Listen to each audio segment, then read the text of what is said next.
There you go. But I need these. Oh, yeah.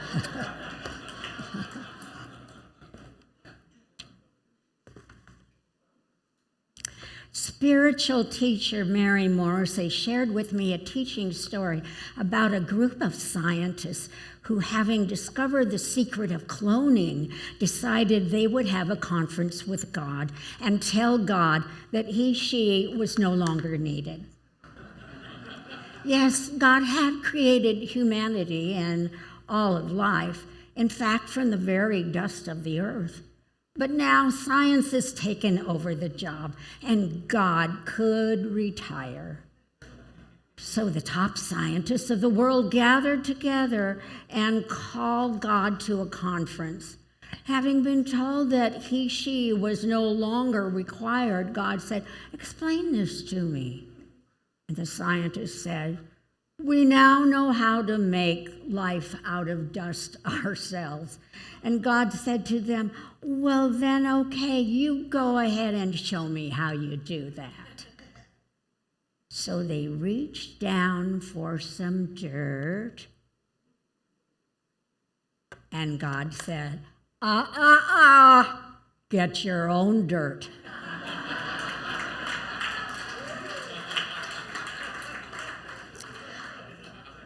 I love that story because it reminds us how we get confused at times and think things really belong to us, even our life itself. And we begin to forget at times how precious the gift is of our daily life. This day is a gift, and it all belongs to the one who sources all of this. Today, I'm going to talk about Big Daddy gifts, success, and power, and how we can find and use them in our personal lives, family, and work. Often the best gifts come wrapped up, not in tissue and ribbons, but in cherished memories, gifts tied with heartstrings. And I hope you unwrap some of yours today. Two valuable gifts my own daddy gave me flow like sweet syrup on the palate of my memory. The first was the gift of imagination and observation. Everywhere we went, he made my world an adventure, teaching me about the power of visualizing and the art of really seeing details, beauty, and the wonders of nature. The second gift was about confidence and success. He told me I was special and could do anything I really set my mind on, and that he and my mother would always be there to encourage and support me. The Science Mind textbook says the idea is father to the fact. Ideas are real, having the power within themselves to be made manifest. Spiritual mind treatment, or positive, purposeful, powerful prayer, is how we anchor our consciousness in the infinite. We acknowledge our relationship to the divine in the fact we identify with it, like Christine showed us. In purposeful prayer, we use conscious choice to create a mental equivalent or thought. In powerful prayer, we declare the truth of this thought with all the depth and the feeling that we can muster. And we then release both our thought and our feelings into the law with a grateful heart. This produces definite results. It's very much like gardening. How many of you have planted gardens? Oh, good. Some from seed? Anybody from seed? Good. You noticed whatever we plant, only that is what it grows. And in the spiritual realm, when we create thoughts of love and joy and self-acceptance and back them with our belief, the universe reflects back to us love and joy and acceptance. They can come from the form of feelings, people, and experiences. And when we perhaps through inattention or habit focus on and plant thoughts of hate, despair, or rejection, we experience a sense of separation, loneliness, and rejection. Fatherhood is relational. And as with so many basic truths, relationship is found through all of creation. We live in relation to ourselves, our families, our workplace, and its inhabitants, our fellow congregants, and even our new thought organizations.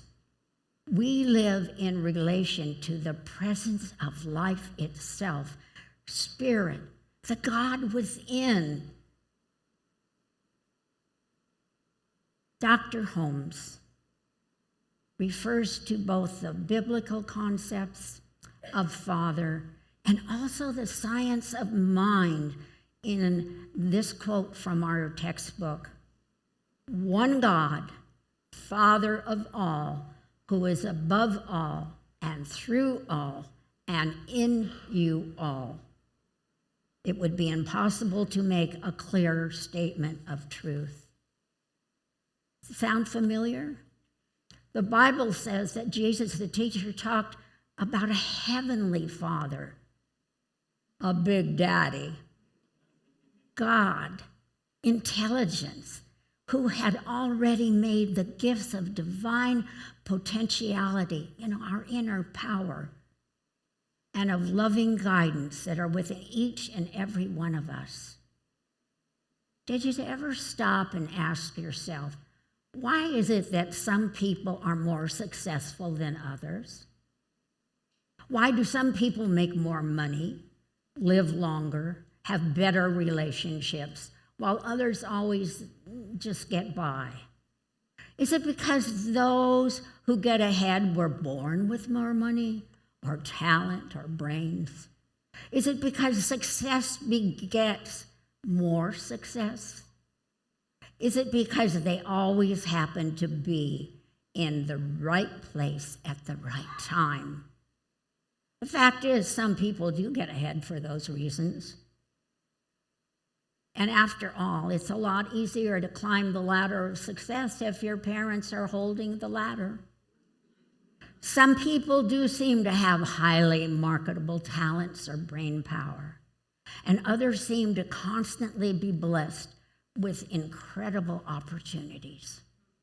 But if you really examine the facts, though, you'll discover something that can change your life forever. Most of the people we call truly successful are ordinary people with average abilities and routine opportunities. So what makes life's winners different from the masses of average, hardworking people? They position themselves for success by knowing how to use their inner power. They focus on being number one, on being fulfilled through desire, determination, and confidence. Remember, if you're not the lead dog pulling the sled, the view never changes. As we strive towards success and excellence, we have the challenge that we face each day to do something more right than wrong. Success is simply the natural outcome of our directed intentions and actions. We can begin by doing the little things really well. Let me give you an example. A long time ago, there was a big game hunter who had an absolute skill. He was the epitome of big game hunters. He had this absolute crackerjack eye to bag an animal at 100 yards. He could put the crosshairs on an animal and drop him as though the animal just fainted.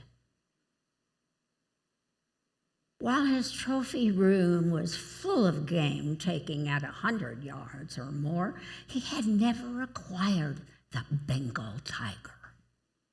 So he and a hunting party of 3 went on a safari in India to hunt the Bengal tiger. And the first morning out of the compound, they drove 20 or 30 miles until the jungle was so dense they couldn't drive no farther. So one of the men hopped out with his machete and started chopping through the underbrush. And as they proceeded into the jungle, they came to a clearing not 100 yards across where his skill was absolute, but just 30 yards across. And as they got to the center of the clearing, they heard the pre-kill growl of the big Bengal over in the brush. Well, all of the men except the big game hunter ran back through the cut in the jungle and jumped into the Jeep just as fast as they could. Seizing the opportunity, as leaders do, the big game hunter whirled around to bag the Bengal. But the tiger wasn't 100 yards away. He was only 10 and closing fast, and the big game hunter got the gun to his hip and he shot too quickly and he missed. He hit the ground on the butt of his gun and got just as close over his head as he possibly could. He just got to the ground. Luckily, that overzealous tiger jumped over his head and landed in the brambles, giving the hunter just enough time to make it back to the Jeep, very shaken. He was the best big game hunter in the business, and he almost lost his license permanently. They all went back to the compound and had what we call a 3-martini lunch. And after his nap, the big game hunter became concerned with his technical skill with a firearm. And he went outside the compound and put some cans on top of a log and moved back 10 yards. And because he had a natural skill with a firearm, it wasn't long until he could hit every can at 10 yards. He sat them all back up and moved back 20, then 40, then 60. Then 80, and practiced shooting at each distance. By mid-afternoon, he was not only the best long shot for 100 yards, he was the best short shot. And as he started, back to the compound, what do you think he saw? It was the tiger practicing short jumps.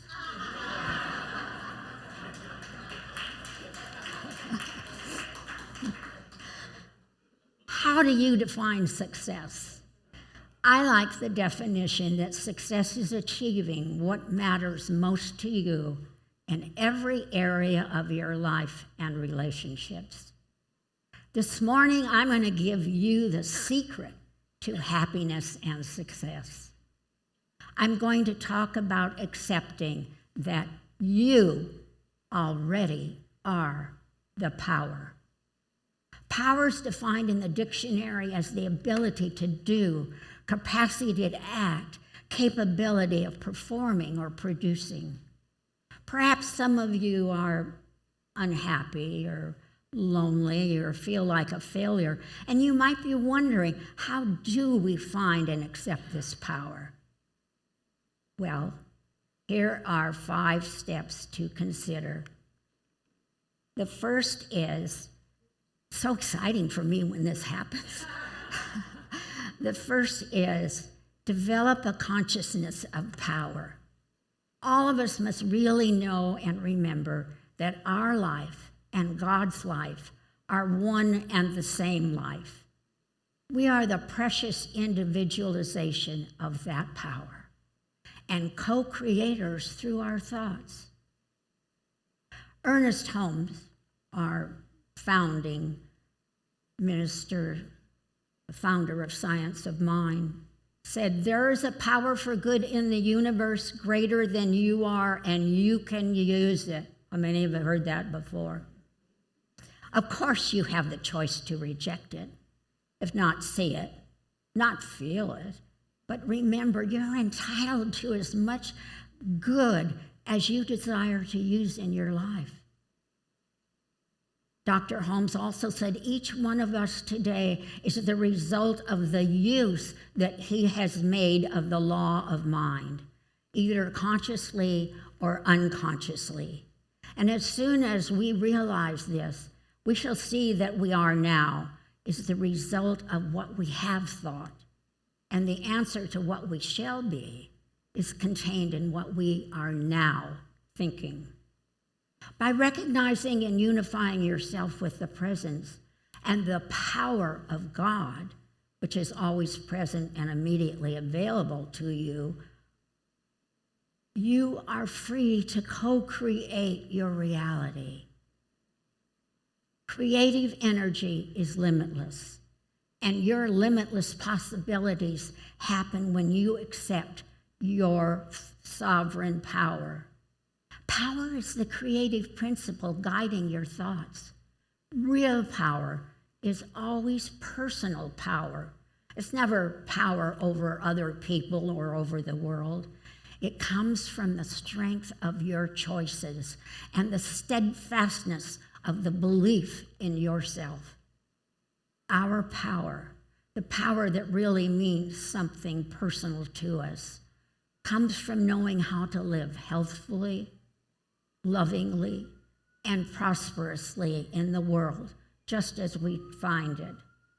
No matter what is occurring around us, we cannot grow in power, say a blessing, cannot grow in power until we develop a consciousness where we think of ourselves as power.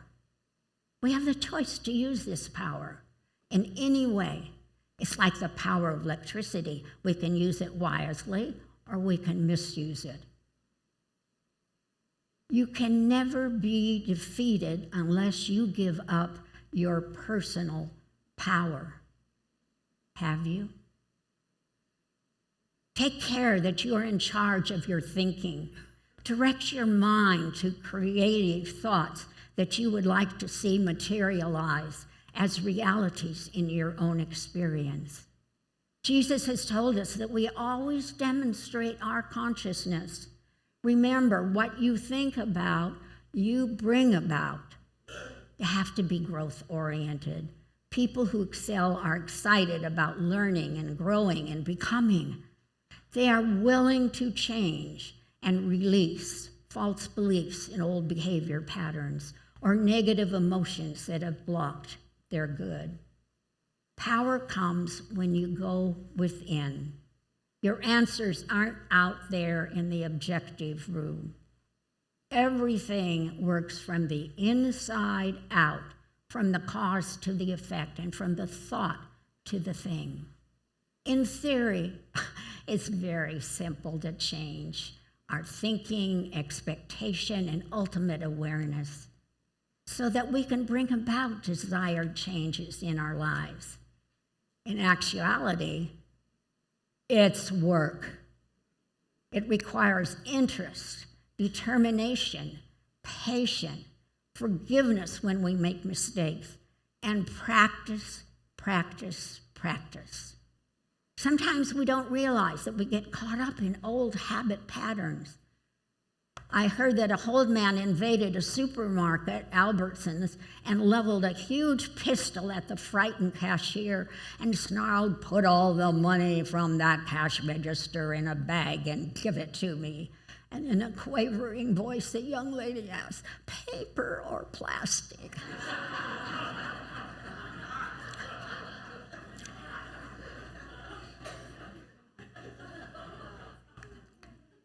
Second, accept personal responsibility.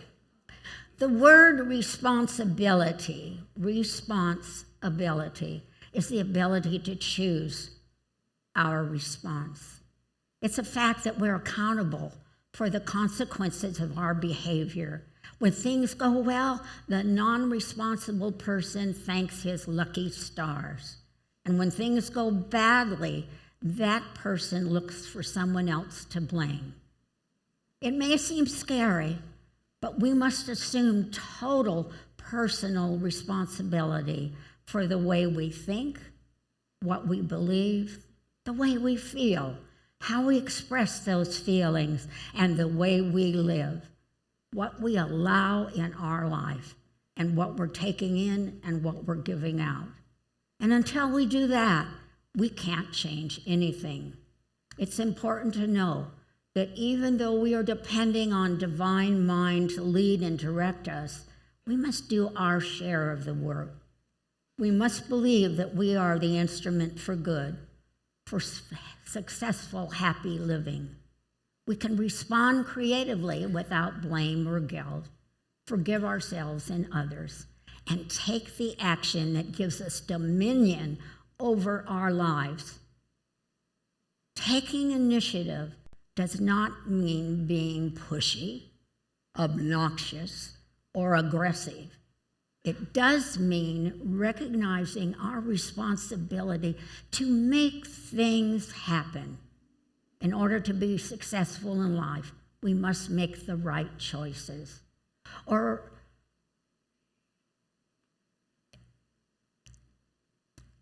I want to let you understand the difference between reacting and responding, since life is often a matter of choosing to react, which is negative, or choosing to respond, which is positive, to situations beyond our control. Actually, it's not what happens to you, but how you respond to what happens to you that counts. Third, recognize change as normal. We're all living in a world of continual change, a world of thoughts, things, and experience that are in a constant state of flux. We generally seem to resist change, even that which is better for us. So instead of fearing change, expect it. Constantly check yourself on how flexible you are for new ideas, surprises, and other situations that demand adaptability to change. The next time when things happen, when your flight is delayed, your car breaks down on the interstate, or the IRS invites you in for an audit, or you take a header on hot asphalt. Thank God for makeup. Remember, things can't upset us. Only our thoughts can upset us. And fourth, adopt winning attitudes. Viktor Frankl, the former Auschwitz prisoner, wrote in his book, Man's Search for Meaning, of all the freedoms you have and all the freedoms that can be taken away from you, the one freedom no one can take away from you is the freedom to choose the attitude with which you approach any problem, task, or opportunity. So here are some winning attitudes. Attitude for success. Speaker Brian Tracy interviewed a wise and wealthy man who'd spent all his life studying success. He said the key to success was to set a goal and stay with it until you achieve success at one important thing. Your subconscious mind will then accept that success experience and store it as a pattern of success. From then on, your subconscious mind will drive and direct you to repeat the pattern of success in other things that you attempt. I've found this to be true in all areas of my life, over and over again. For instance, when I was in elementary school and junior high, I was kind of a scrawny late bloomer.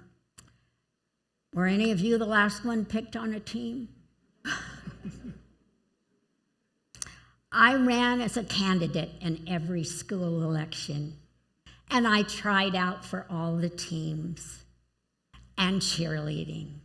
And almost every time I lost. So I try the next time and the next. Well, it never occurred to me to quit. Then one day I won. Student body offices, cheerleading, the senior play lead, and so on. And the surprising thing is, I began to make success a habit. It never occurred to me I wouldn't or couldn't excel at anything I was willing to work toward. My daddy's gift. You, too, can make success a habit. And the fourth attitude, the attitude would be failure. Resilient people know they cannot control the world. And the most successful view failure like puberty, awkward, uncomfortable, but a transforming experience that precedes maturity. Consider this. If you break your arm and the bone heals correctly, the healed bone will be stronger than the original bone. Strength comes from learning from your mistakes and failures, not from having failed. The learning is the healing. All of us fail sometimes, and the difference is some of us do not heal as well as others. Never identify yourself with failures. Use them as corrective feedback to get on target again. Think of them as merely inconvenient and focus on future success. Break a spider's web and she will set to work immediately to repair the damage. Rob a beehive and the bees will go on making cells and gathering fresh stores of honey. Brush down an anthill and the busy little ants will start to clean out the rubbish and rebuild the demolished house at once. Every time we believe something, we create a mold which mind can pour itself into form. Sometimes we create a mold and it collapses like potter's clay. We can start again and not give up. Be willing to begin over. Attitude of purpose.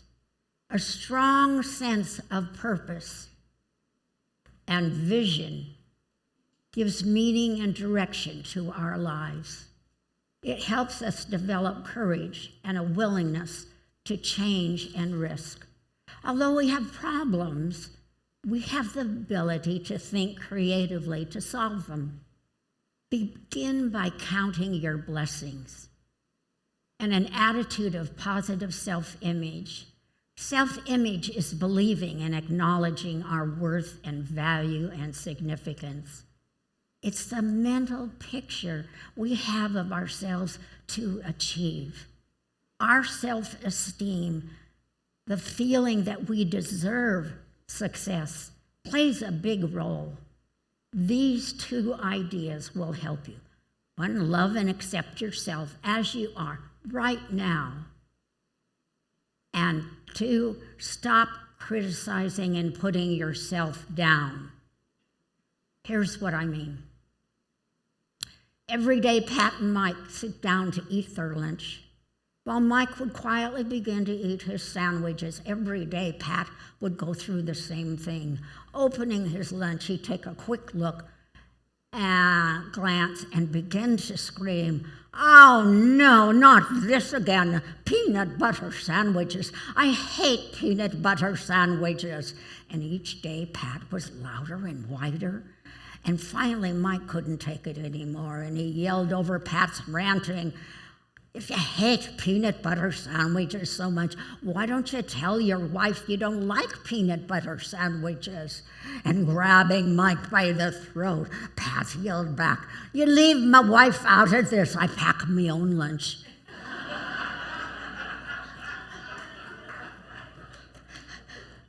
You may think this is humorous now, but wait until next week when you find yourself eating some of your own peanut butter sandwiches again.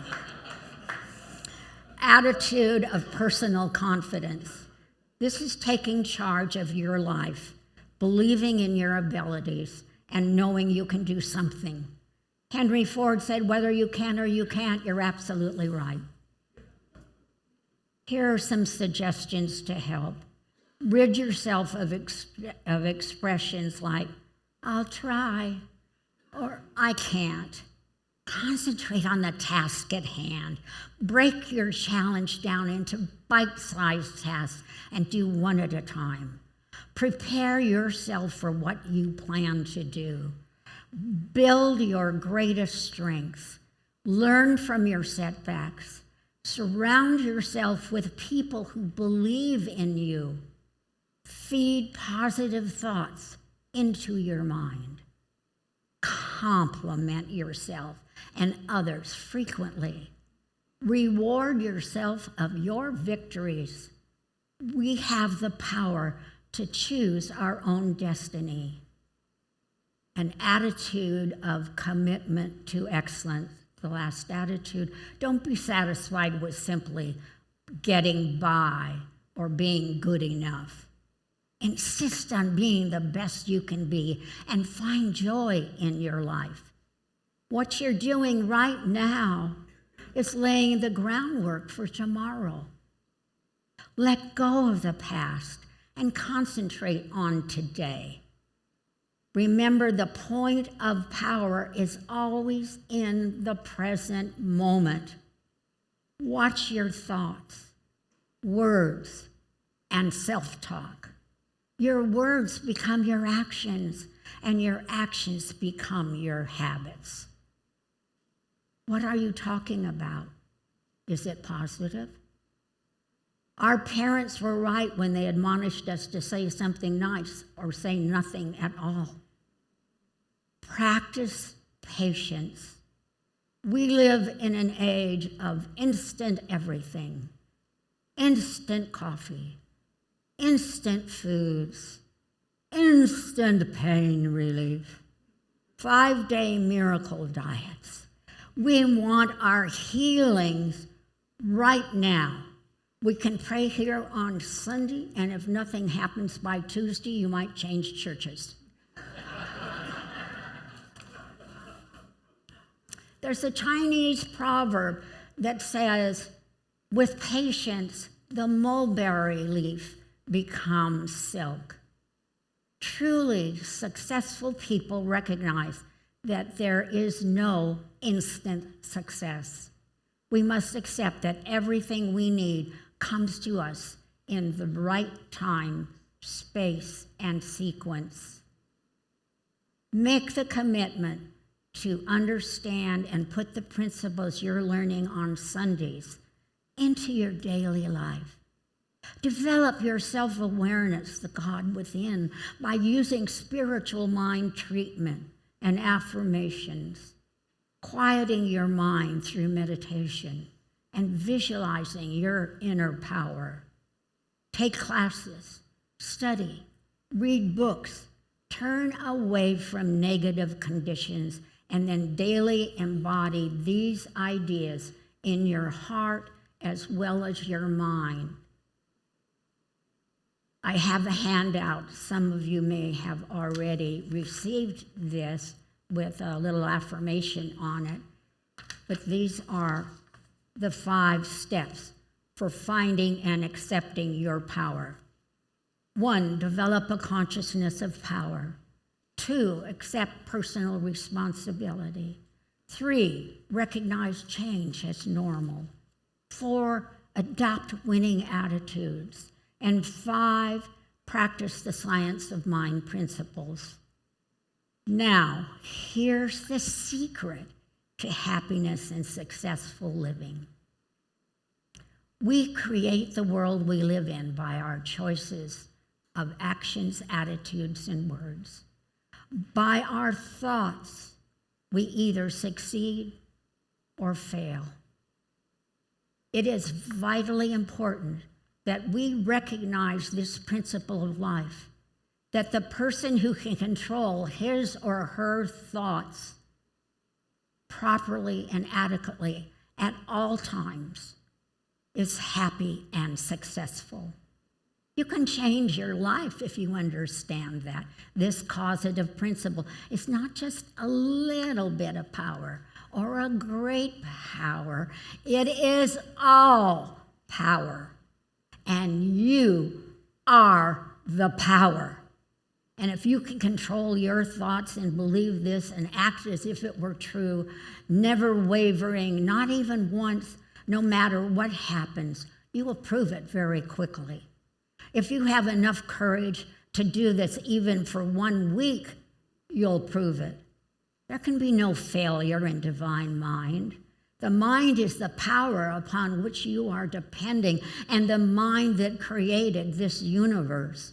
You, flowers, trees, mountains, deserts, oceans, this power you are a part of because you are life, and there's a universal intelligence available to you. Again, success is achieving what matters most to you in every area of your life and all of your relationships. It's a gift waiting to be unwrapped, enjoyed, and used. Don't wait another minute. Begin today to be all that you can be. Use your power for success. It's only a thought away. Big Daddy within is ready to give you all the gifts you desire. You are one with your source. Now accept this challenge to parent your own life. God loves you, and I love you. Thanks for being here.